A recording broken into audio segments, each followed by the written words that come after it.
Holy fuck, this guy is underrated.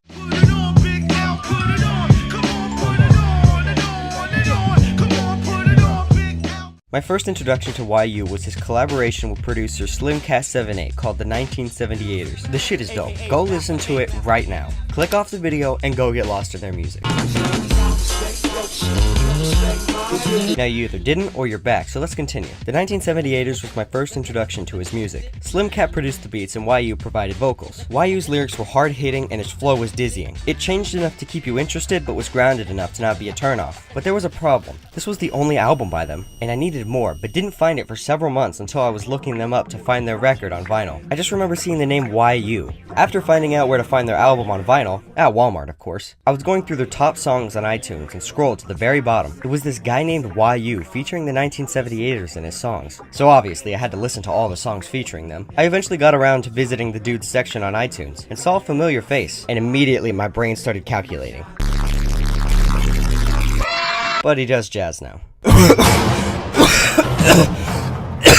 But whatever, his old stuff is rap. We'll go through this backwards, newest to last. We'll start with a garbage beat tape. Not a single track has rapping, even ones with features from other people. I mean, there's several George Carlin bits for some reason, but that's about it. The next album is called The Urn, and before we get into any of it, I just have to say this album has one of my favorite song ideas that wasn't used to its full potential ever. The song Blind tells the story of a blind man figuratively seeing things way better than people who can see with their eyes. However, instead of having this man talk about something like greed slowly washing over your average man, or people being blind to every good thing in their life, forcing them into depression, we just got the same, she was with the wrong guy and couldn't see it. Back to the album. It's a relatively solid project. The beats weren't nearly as memorable as the ones on People of Today, the 1978ers album. There were actually quite a few instrumentals I just wasn't a fan of. From what I've read, Slim Cat provided a couple beats for this project, so I'm not sure what went wrong. But YU's lyricism, storytelling, flow, and everything I loved about him from the 78ers was there, albeit a slightly less perfected version. Multiple times throughout the album, YU sings, and it's great. He obviously knew his limits, and he pushed them to the max. He certainly knows how to put a hook together. The next and last project, skipping the East Coast version, is called Before Taxes. This one is probably my favorite from his solo career. The beats are much more memorable, such as the ones from Thought About It, Fine, and Almost Time. Oddly enough, the rhymes and flows shine through way more than those on The Urn. Sure, there were still songs I didn't like